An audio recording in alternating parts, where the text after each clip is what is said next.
A dream.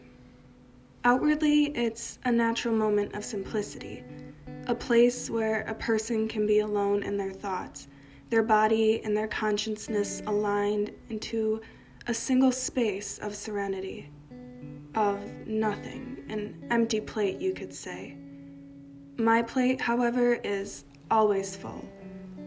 That is, until I blink and I see 3 words that haunt my thoughts. Too many calories. Another blink and the words have disappeared, yet the thought is still there. After years of studying the nutrition labels on boxes, the serving sizes have become ingrained into my mind. Even when they're not listed, I can still hear them. A whisper in my ear. Now, I've never been comfortable in my own skin, and I've looked for an escape in many places.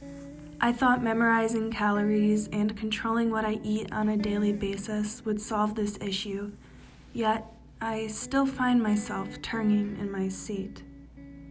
As a child, my mother always told me that I was made in God's image, a reflection of His beauty and grace. Maybe that's why I've always been afraid to look in the mirror.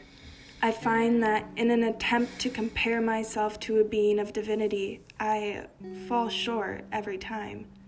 Another impossible standard that I cannot live up to. In a moment like this, my mother would remind me that I have my Father's powerful eyes, that I hold the will of the world within them. And although my hazel world does match my Father's, years of intrusive thoughts have conditioned a storm behind them, one that refuses to part no matter how many times I shut my eyes, a characteristic inherited from my mother. Another blink in this dream, and I'm set before an all too familiar scene. I'm in front of a refrigerator, my own hand wary on the handle. Just as I gather enough strength to coerce myself to open it, the prior thoughts and scenes flash through my mind once again. Too many calories. Occasionally, my consciousness will allow me to think that maybe I can still eat. Just be careful, it warns me as my fingers hover over the keyboard to my laptop. In a world dominated by social media, internet access has become my own personal therapy session. With a single tap, I can find a community that seems to make my thoughts normal. Yet, even I will admit that it's ironic to scroll through an Instagram feed that doesn't allow me to feed myself. I can shut my phone off.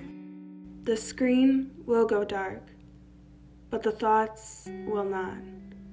This dream, this nightmare, will continue to follow me into my waking hours. I open my eyes, but the scene behind them is not serene. The storm is still there.